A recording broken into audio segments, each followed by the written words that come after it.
Hello there. In something akin to Sisyphus, the cunning king of Corinth in Greek mythology, who had to eternally push a rock up a hill, how much longer can Theresa May keep trying to push this corpse of a dead deal of hers up an ever-steepening incline?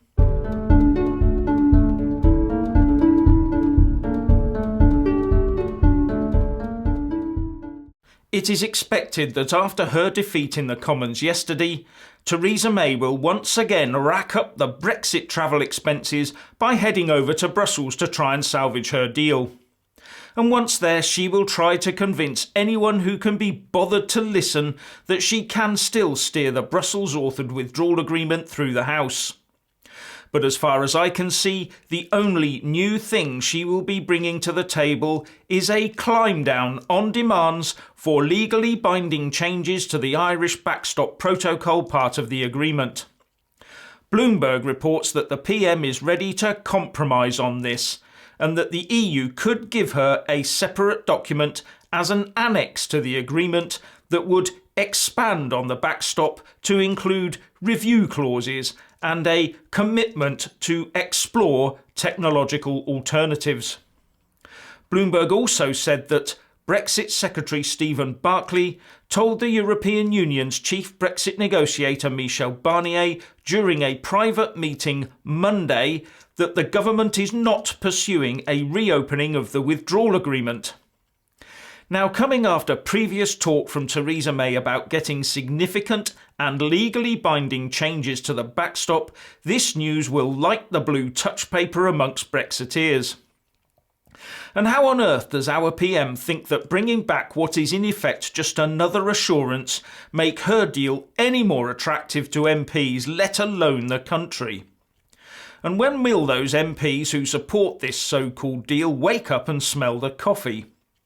The EU is hell-bent on keeping that backstop in place, and there can be only one reason for that, which is because it is so good for them and so bad for us. Any MP supporting and voting for this deal is asking us to believe that it is a good deal to be handing over 39 billion quid, control over the future of Northern Ireland, the keys to our security and defence, while being forced into ever-increasing servitude to Brussels. These EU-centric jokers that live a secure life inside that Westminster bubble are beyond contempt.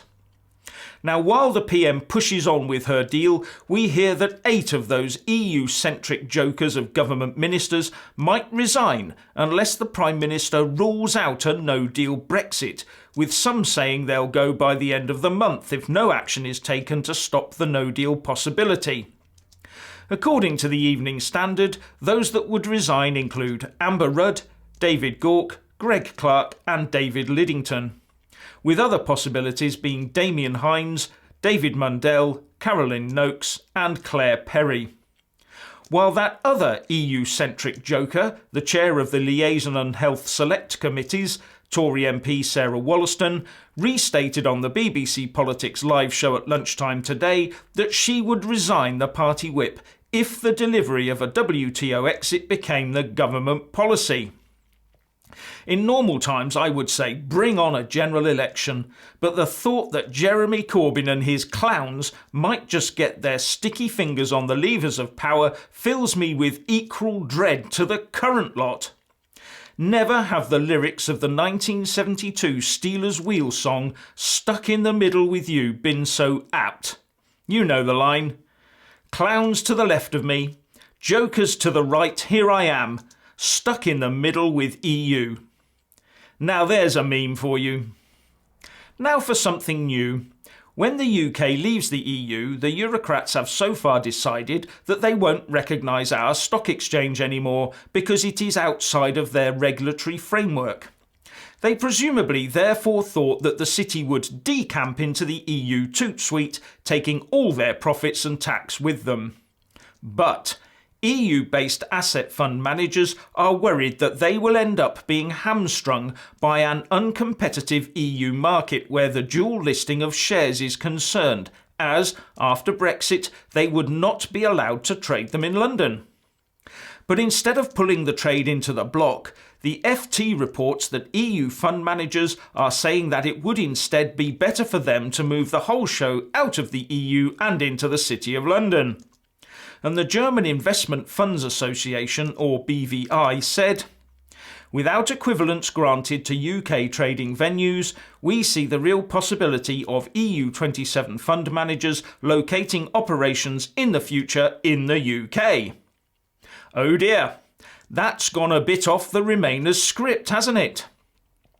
And in another piece of good news, the UK and US have struck a post-Brexit deal that replicates the current deal we have with the US as part of the EU, with the International Trade Secretary saying that it will allow us to keep trading as freely as we do today. Now, I will point out that it is not a free trade deal. It's more of a continuity thing, but it is extremely handy for a no-deal Brexit scenario. And finally, just in case you haven't heard, the Spanish Prime Minister Pedro Sanchez has called a snap general election for the 28th of April because he can't get his budget through. The trouble for him, though, is that prominent people from the Catalan pro-independence campaign are currently on trial, and Vox, a new right-wing nationalist party, has shot up to 9% in the polls. Worth keeping an eye on this. So please let us all know what you think by leaving a comment below, and thank you for watching. Please do like and share this video, and also subscribe to my channel. And when subscribing, please do remember to press on the little bell next to the subscribe button. That way you'll get an alert every single time I put up a new video. Thank you very much for watching.